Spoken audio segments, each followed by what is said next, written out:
దేశంలో కరోనా పరిస్థితులపై ప్రధాని మోదీ జాతిని ఉద్దేశించి ప్రసంగిస్తున్నారు. ప్రత్యక్ష ప్రసారం ద్వారా చూద్దాం. कोरोना के खिलाफ देश आज फिर एक बहुत बड़ी लड़ाई लड़ रहा है। कुछ सप्ताह पहले तक स्थितियां संभली हुई थी और फिर एक कोरोना की दूसरी वेव तूफान बनकर आ गई। जो पीड़ा आपने सही है, जो पीड़ा आप सह रहे हैं, उसका मुझे पूरा एहसास है। जिन लोगों ने बीते दिनों में अपनों को खोया है, मैं सभी देशवासियों की तरफ से उनके प्रति संवेदनाएं व्यक्त करता हूं। परिवार के एक सदस्य के रूप में मैं आपके दुख में शामिल हूं। चुनौती बड़ी है, लेकिन हमें मिलकर अपने संकल्प, अपने हौसले और तैयारी के साथ इसको पार करना है। साथियों, अपनी बात को विस्तार देने से पहले मैं देश के सभी डॉक्टरों, मेडिकल स्टाफ, पैरामेडिकल स्टाफ, हमारे सभी सफाई कर्मचारी भाई बहन, हमारे एम्बुलेंस के ड्राइवर्स, हमारे सुरक्षा बल, पुलिसकर्मी, सभी की सराहना करूंगा। आपने कोरोना की पहली वेव में भी अपना जीवन दांव पर लगाकर लोगों को बचाया था। आज आप फिर इस संकट में अपने परिवार, अपने सुख, अपनी चिंता छोड़कर दूसरों का जीवन बचाने में दिन रात जुटे हुए हैं। साथियों, हमारे शास्त्रों में कहा गया है, त्याज्यम न धैर्यम विदुरेऽपि काले, अर्थात कठिन से कठिन समय में भी हमें धैर्य नहीं खोना चाहिए। किसी भी परिस्थिति से निपटने के लिए हम सही निर्णय लें, सही दिशा में प्रयास करें, तभी कठिन से कठिन समय में भी हमें धैर्य नहीं खोना चाहिए। किसी भी परिस्थिति से निपटने के लिए हम सही निर्णय लें, सही दिशा में प्रयास करें, तभी हम विजय हासिल कर सकते हैं। इसी मंत्र को सामने रखकर आज देश दिन रात काम कर रहा है। बीते कुछ दिनों में जो फैसले लिए गए हैं, जो कदम उठाए गए हैं, वो स्थिति को तेजी से सुधारेंगे।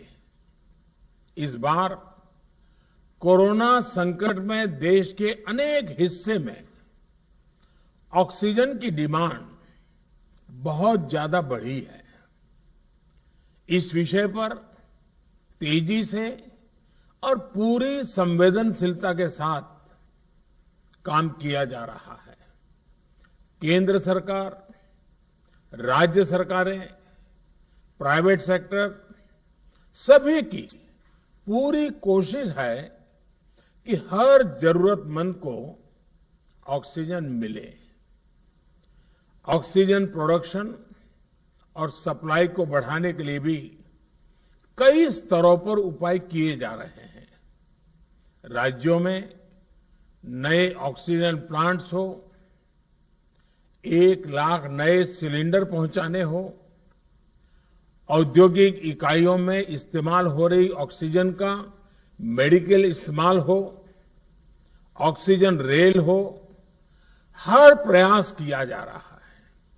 साथियों, इस बार जैसे ही कोरोना के केस बढ़े, देश के फार्मा सेक्टर ने दवाइयों का उत्पादन और बढ़ा दिया है। आज जनवरी फरवरी की तुलना में देश में कई गुना ज्यादा दवाइयों का प्रोडक्शन हो रहा है। इसे अभी और तेज किया जा रहा है। कल भी मेरी देश की फार्मा इंडस्ट्री, हम सौभाग्यशाली हैं कि हमारे देश के पास इतना बड़ा मजबूत फार्मा सेक्टर है जो बहुत अच्छी और तेजी से दवाइयां बनाता है। इसके साथ ही अस्पतालों में बेड की संख्या को बढ़ाने का भी काम तेजी से चल रहा है। कुछ शहरों में ज्यादा डिमांड को देखते हुए विशेष और विशाल कोविड हॉस्पिटल बनाए जा रहे हैं। साथियों, पिछले वर्ष जब देश ने कोरोना के कुछ ही मरीज सामने आए थे, उसी समय भारत में कोरोना वायरस के खिलाफ प्रभावी वैक्सीन के लिए काम शुरू कर दिया था। हमारे वैज्ञानिकों ने दिन रात एक करके बहुत कम समय में देशवासियों के लिए वैक्सीन विकसित की है। आज दुनिया की सबसे सस्ती वैक्सीन भारत में है। भारत की कोल्ड चेन व्यवस्था के अनुकूल वैक्सीन हमारे पास है। इस प्रयास में हमारे प्राइवेट सेक्टर ने इनोवेशन और एंटरप्राइज की भावना का बेहतरीन प्रदर्शन किया है। वैक्सीन की अप्रूवल्स और रेगुलेटरी प्रोसेसेस को फास्ट ट्रैक पर रखने के साथ ही सभी साइंटिफिक और रेगुलेटरी मदद को बढ़ाया गया है। यह एक टीम एफर्ट है जिसके कारण हमारा Bharat 2 made in India vaccine के साथ दुनिया का सबसे बड़ा टीकाकरण अभियान शुरू कर पाया। टीकाकरण के पहले चरण से ही गति के साथ ही इस बात पर जोर दिया गया कि ज्यादा से ज्यादा क्षेत्रों तक, जरूरतमंद लोगों तक वैक्सीन पहुंचे।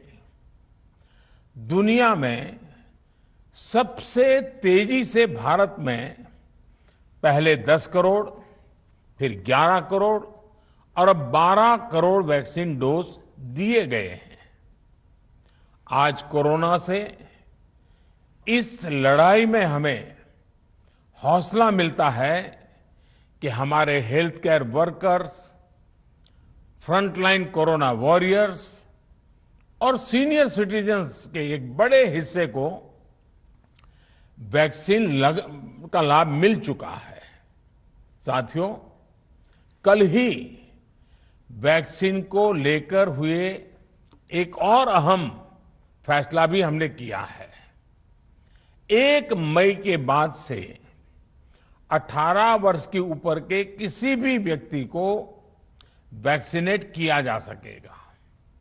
अब भारत में जो वैक्सीन बनेगी उसका आधा हिस्सा सीधे राज्यों और अस्पतालों को भी मिलेगा।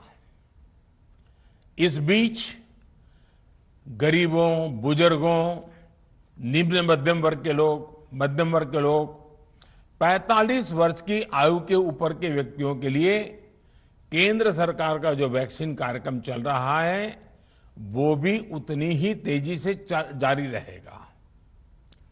पहले की तरह ही सरकारी अस्पतालों में मुफ्त वैक्सीन मिलती रहेगी, जिसका फायदा, जैसा मैंने कहा, हमारे गरीब परिवार हो, हमारे मध्यम वर्ग, निम्न मध्यम वर्ग के परिवार हो, वो उनका लाभ उठा सकेंगे। साथियों, हम सभी का प्रयास जीवन बचाने के लिए है, और जीवन बचाने के लिए तो है ही। प्रयास से भी ये है कि आर्थिक गतिविधियां और आजीविका कम से कम प्रभावित हो। प्रयास का तरीका यही रखा जाए। वैक्सीनेशन को 18 वर्ष की आयु के ऊपर के लोगों के लिए ओपन करने से शहरों में जो हमारे वर्कफोर्स है उसे तेजी से वैक्सीन उपलब्ध होगी। राज्यों और केंद्र सरकार के प्रयासों से श्रमिकों को भी तेजी से वैक्सीन मिले लगेगी। मेरा राज्य प्रशासन से आग्रह है कि वो श्रमिकों का भरोसा जगाए रखे। उनसे आग्रह करें कि वो जहां है वहीं रहे। राज्यों द्वारा दिया गया ये भरोसा उनकी बहुत मदद करेगा कि वो जिस शहर में हैं वहीं पर अगले कुछ दिनों में वैक्सीन भी लगेगी और उनका काम भी बंद नहीं होगा। साथियों, पिछली बार जो परिस्थितियां थी वो अभी से काफी भिन्न थी।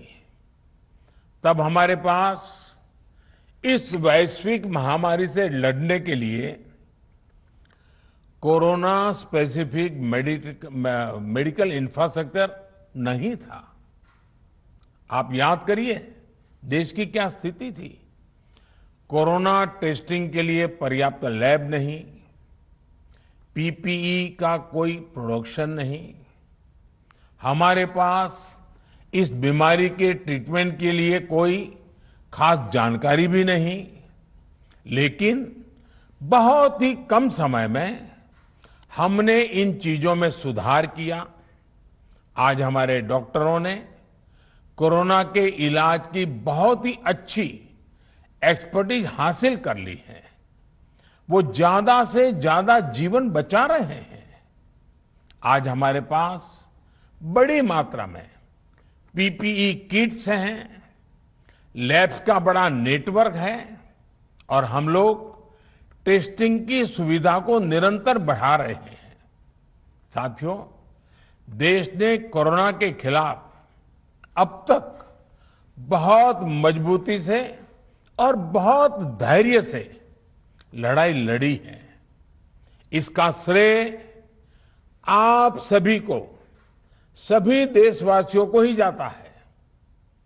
अनुशासन और धैर्य के साथ कोरोना से लड़ते हुए आप देश को यहां तक लाए हैं। मुझे विश्वास है जन भागीदारी की ताकत से हम कोरोना के इस तूफान को भी परास्त कर पाएंगे। आज हम अपने चारों ओर देख रहे हैं कि कैसे कई लोग, कई सामाजिक संस्थाएं जरूरतमंदों तक मदद पहुंचाने में दिन रात जुटे हैं। दवाई पहुंचाना हो, खाने या रहने की व्यवस्था करनी हो, लोग पूरे मनोयोग के साथ काम कर रहे हैं। मैं इन सभी के सेवा भाव को आदरपूर्वक नमन करता हूं और देशवासियों से अपील करता हूं कि अधिक से अधिक मात्रा में इस संकट की घड़ी में देशवासी आगे आएं और जरूरतमंदों तक मदद पहुंचाएं। समाज के पुरुषार्थ और सेवा के संकल्प से ही हम ये लड़ाई जीत पाएंगे। मेरा युवा साथियों से अनुरोध है कि वो अपनी सोसाइटी में, मोहल्ले में, अपार्टमेंट्स में छोटी छोटी कमेटियां बनाकर कोविड अनुशासन पालन करवाने में मदद करें। हम ऐसा करेंगे तो सरकारों को न कभी कंटेनमेंट जोन लगाने की जरूरत पड़ेगी, न कर्फ्यू लगाने की जरूरत पड़ेगी और लॉकडाउन का तो सवाल ही नहीं उठता है, आवश्यकता ही नहीं पड़ेगी। स्वच्छता अभियान के समय देश में जागरूकता फैलाने के लिए मेरे बाल मित्रों ने बहुत मदद की थी। छोटे छोटे बालक 5वीं, 7वीं, 8वीं, 10वीं में पढ़ने वाले, उन्होंने घर के लोगों को समझाया था, मनाया था। उन्होंने बड़ों को भी स्वच्छता का संदेश दिया था। आज मैं फिर अपने बाल मित्रों से एक बात विशेष तौर पर कहना चाहता हूं।